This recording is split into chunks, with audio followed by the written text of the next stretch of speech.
This is a brief presentation about sickle cell trait. Whether you are the parents of a trait-positive newborn or an athlete just finding out your sickle cell trait status, this should hopefully provide some useful information. First, you're probably wondering what sickle cell trait is. Sickle cell trait occurs when a person carries one abnormal S hemoglobin gene and one normal A hemoglobin gene. It can be indicated by the code HBAS. You may have heard of sickle cell anemia or disease, and you might be wondering, how is sickle cell trait different from sickle cell anemia or disease? And yes, they are very different. When a person has sickle cell disease, sometimes called sickle cell anemia, they carry two abnormal S hemoglobin genes.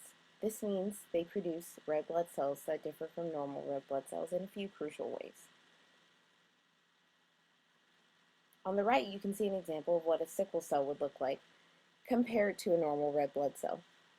Not only is a sickle cell different in its letter C shape, it also lacks the same plasticity or ability to be flexible when moving through blood vessels.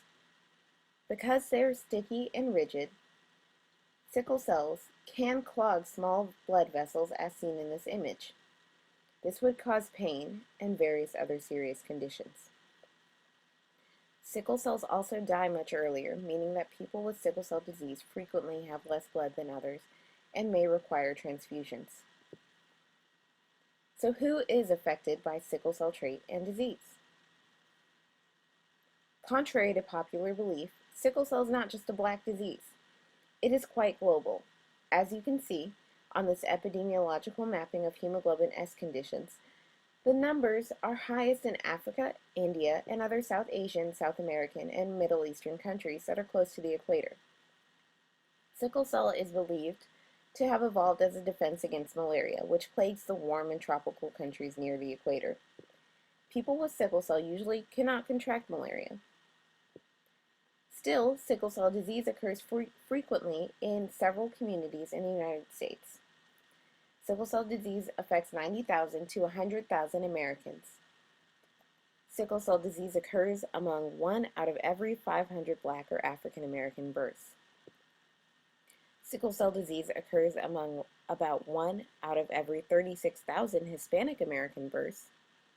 And sickle cell trait occurs among about 1 in every 12 Blacks or African Americans. Most importantly, with all of this information, it's important to remember that when you are affected by sickle cell trait, you are not sick. Most people with sickle cell trait live entirely normal, active, healthy lives without incident. Still, if you like to participate in very strenuous activities, you should know a few important things. Deoxygenating sickle cell trait blood, which means your body isn't getting enough oxygen, is known to induce sickling. Sickle cell trait has also been linked to a few conditions. Hyposphenuria, which means that urine has a low specific gravity but is not associated with kidney failure. Hematuria, which is the presence of red blood cells in urine, and increased risk for glaucoma after traumatic hyphema, which would mean a possibility of damage to an optic nerve if one sustains an injury to the eye that causes bleeding in the front of it. Recently, sickle cell trait has been linked to exercise-related sudden death due to physical exertion causing exertional sickling. While all of that might sound frightening, don't be afraid. Just be aware. Just knowing that you have sickle cell trait can prevent a lot of these things from happening. For example, knowing your status would be helpful if you are a college athlete. Exercise-related sudden death has been said to occur in competitive athletes in Division I. The NCAA created a policy in 2010 to make students aware of their sickle cell trait status and to monitor those with it. Exercise should be stopped immediately following any of these symptoms during or after vigorous exercise. If you experience chest or muscle pain, weakness, undue fatigue or breathlessness, nausea or vomiting, blood in urine, or you feel faint, you should stop exercising immediately. So just stay safe and take action.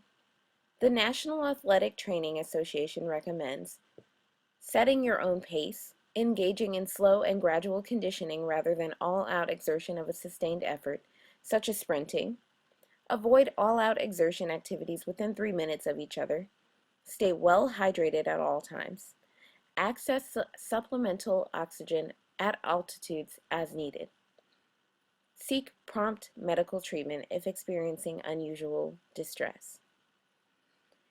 And again, most importantly, you should remember that if you have sickle cell trait, you're not sick. And if your child has sickle cell trait, he or she is also not sick. Most people with sickle cell trait live entirely normal, active, and healthy lives without incident. So you can go out there and have fun and not worry. I wish you the best of luck.